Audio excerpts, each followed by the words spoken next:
Hello, this is Todd Luck, and this is my thoughts on Splatoon 3. I just wanted to give some quick thoughts because I've played the demo. I'm just going to talk over some extra gameplay footage I had from that Splatfest. And first of all, congratulations, Team Rock. You guys really came from behind, pulled it off. I hope we all had a good time. Even though my team came in last, I had a blast.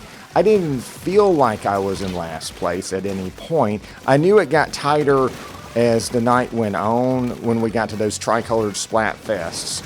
But I think they've really fine-tuned this experience and have just really improved Splatoon so much in this third game. Because Splatoon 2 was great, but it really was just trying to get Splatoon from the Wii U onto the Switch, right? They really didn't have time to really refine it or change it a whole lot. You know, it was basically Splatoon 1 with some new stages and weapons, right?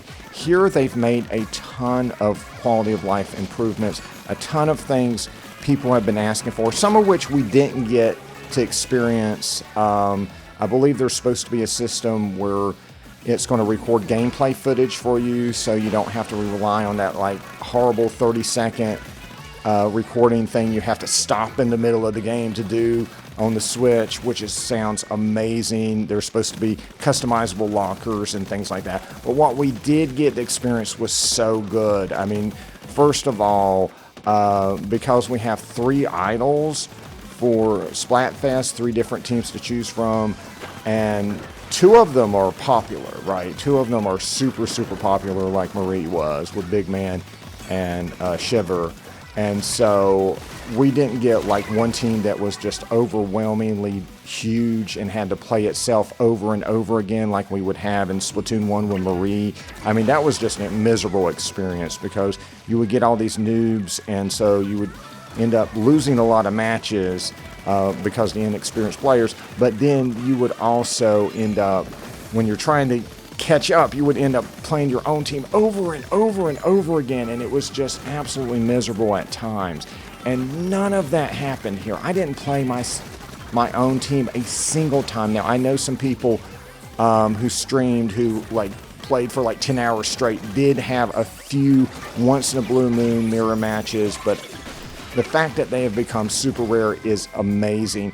The fact that I rarely had disconnect on my team was great. I use a wired connection, which I always recommend for games like Splatoon, but a lot of people don't, and so disconnects just really plagued Splatoon 2. It really kind of dragged down that gameplay for me. But here, there were, I think, maybe 2 games I had that ended in a disconnect, and they just kind of cut it off. They didn't even want you to play that stage anymore. They were just like, oh, this one won't count. Go back to the lobby. We'll get you a real game, which I really loved. Now, there was at least one instance where we did complete the game, and then it said it wouldn't count because someone dropped out. So I don't know what the difference there was.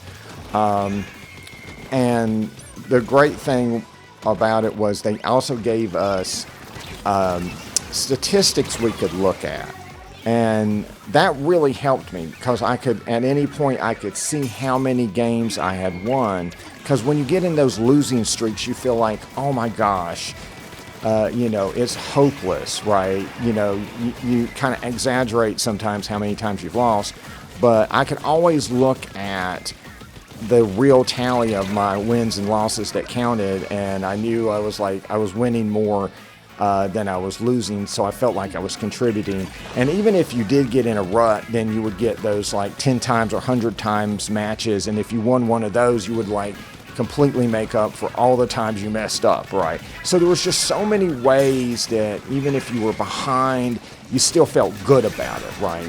The only time I had like a real losing streak was those tricolored battles at the end, and I think that those are very difficult to kind of figure out. Those are something completely new, and to me, that's the most challenging multiplayer I've experienced in Splatoon. But that's probably just because it's new. We're just trying to figure it out. It really gave the teams that were behind a chance to really compete and obviously catch up and overwhelm the leader, which is what happened with Team Scissors. Now, is it going to be too hard for the lead team, right? Is it just going to be too much of an advantage to the underdogs in future Splatfests? I don't know. That's something that remains to be seen. I think it's kind of like when they introduce a new character in Smash, everyone always says that character's broken and it's unfair and stuff, and then people figure out how to play against that character and they just become a normal tier character. I think that's going to be the same thing with these Tricolor Splatfests. I think people are going to kind of figure out strategies that work as they keep playing them. And for all I know, people already have. I just haven't had time to go and look at people's gameplay videos of the Tricolor battles. But it was certainly a thrilling, very interesting experience, and I'm just really glad to see all of the improvements they have made with this game. And I don't know if I'll be getting it myself. I probably will over time, because I do love Splatoon. But I am kind of Splatooned out. I played a ton of the original. I played more of the Splatoon with Splatoon 2. And so it's still very much the same experience. So it's not necessarily something I'm going to rush out and get day one, because I have a ton of other games to play. But it is nice to know that it is there, that it is improved, and that it has such a great community of people that just really love this game. You know, it shows in the artwork they do. You know, there's YouTubers who do great streams, and just so much positive energy about this game. It just brings out the best in people, even when it's very highly competitive, and I love that. And so I hope you guys had a great time in this demo, and if you want to see it, because it's now locked off, right, I do have a lot of videos from that demo of the gameplay, of what the Splatsville looked like during the Splatfest, and afterwards. They actually have a cleanup phase that you got to walk through afterwards, which was a nice touch. And so you can, check out those videos. I got the videos of the dancing jellyfish and the performance of Deep Cut during Splatfest. And I know there's a lot of other videos out there too, and I just love the fact that there's so much love for this game. All right, that's all my thoughts. Like and subscribe for more videos, and until next time, see ya.